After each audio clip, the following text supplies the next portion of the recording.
daun serta gerekan pada buah, batang, dan akar.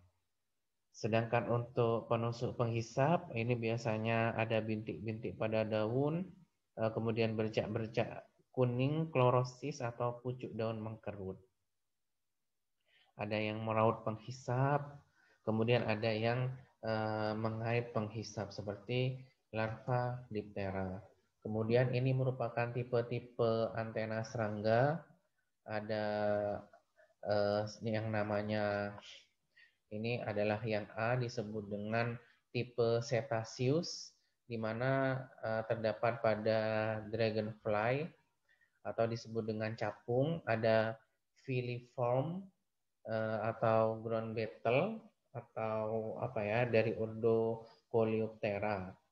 Kemudian ada moniliform dari beetle, kemudian ada clavat yang di ini juga dari beetle semua. Ada capit, ada siret, dan ada pektin, ada plaumus dan sebagainya.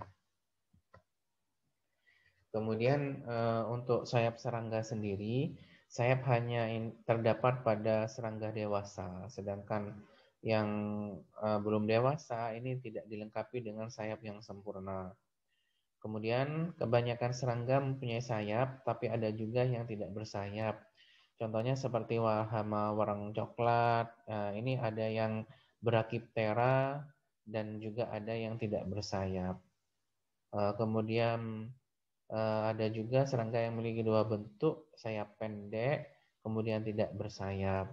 Kemudian serangga punya dua pasang sayap, satu pasang pada mesotorak dan yang lainnya pada metatorak. Kemudian sayap serangga mempunyai venasi ya, di mana venasi merupakan perluasan dari sistem sirkulasi serangga dan juga memberi dukungan dan kekuatan pada sayap untuk sayap itu seimbang. Ini yang disebut dengan pada mesotorak dan metatorak ya. Kemudian ini sayap depan keras sebagai pelindung. Ini adalah contoh dari hama ordo Coleoptera. Sedangkan sayap belakang tipis. Jadi ini adalah sayap luar. Ini adalah sayap yang ada di dalam. Yang terbang itu sebenarnya adalah sayap yang berada di dalam ini ya. Yang tipis ini yang disebut dengan tekmina atau sayap terluar ya. Di bagian sayap pun juga ternyata ada beberapa bagian-bagian atau struktur-struktur yang disebut dengan embolium dan fraktur. Ini, jadi ada yang membran, ada yang, jadi banyak sekali perbedaan dan penamaan di sini. Jadi seperti ini, seperti dragonfly, kemudian tungkai serangga, ada yang disebut dengan koksa, ada femur, ada tibia, dan ada tarsus, serta claves untuk mencengkeram, dan tibial spurs. Nah, ini koksa ini untuk engsel, sedangkan ini adalah tungkai ya, tungkai yang dimiliki oleh beberapa serangga. Modifikasi tungkai serangga di sini berdasarkan fungsinya.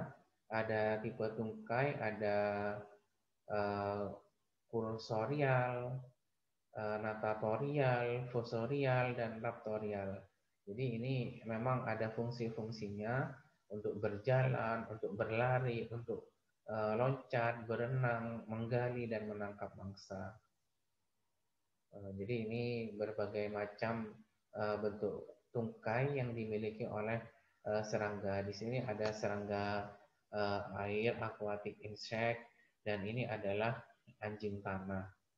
Yang memang fungsi dari tungkainya itu gunanya adalah untuk, yang dibawa adalah untuk berenang, kemudian untuk menggali tanah.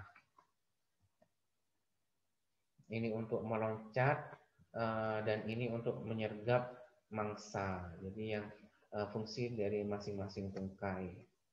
Kemudian ada abdomen atau bagian perut, terdiri dari 11 ruas. kemudian terdapat pada torak, contohnya pada ordo Hymenoptera, terdiri dari 1-8 ruas untuk spirakel, segmennya ada 8-9 pada bagian terminalia atau kelamin. Alat kelamin betina ini untuk peletakan telur disebut dengan ovipositor. Sedangkan alat kelamin jantan disebut dengan aedegus.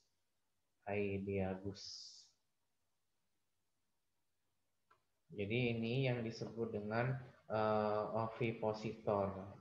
Ini alat untuk menyuntikkan telur pada serangga. Ini biasanya banyak pada serangga-serangga parasitoid yang memerasit telur, kemudian memerasit larva hama dan sebagainya.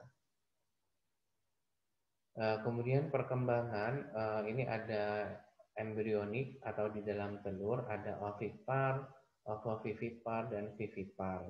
Dan cara perkembangbiakan serangga pun ada serangga yang seksual dan parthenogenesis atau bertelur tanpa dibuahi. Kemudian pasca embrionik, setelah telur menetas, serangga muda mengalami serangkaian perubahan bentuk dan ukuran yang disebut dengan metamorfosis atau perubahan serangga dari step pertama sampai terakhir, sampai menjadi serangga dewasa. Jadi metamorfosis ini merupakan perubahan bentuk luar dan di dalam dari fase telur ke tingkat dewasa. Ada ametamorfosis, yaitu tanpa melakukan perubahan bentuk. Contohnya adalah Ordo Tisanura atau yang disebut dengan kutu-kutu buku. Kemudian Paurometabola, yaitu perubahan bentuk yang bertahap dari telur, nimfa, langsung imago. Contohnya adalah belalang. Kemudian Hemimetabola, metamorfosis tidak sempurna dari telur. Kemudian ada nayet dan ada imago, contohnya seperti capung. Kemudian holometabola, yaitu metamorfosis sempurna, dimulai dari telur, larva atau ulat, kemudian kepompong, imago, contohnya kupu-kupu. Ini adalah Tisanura. Kemudian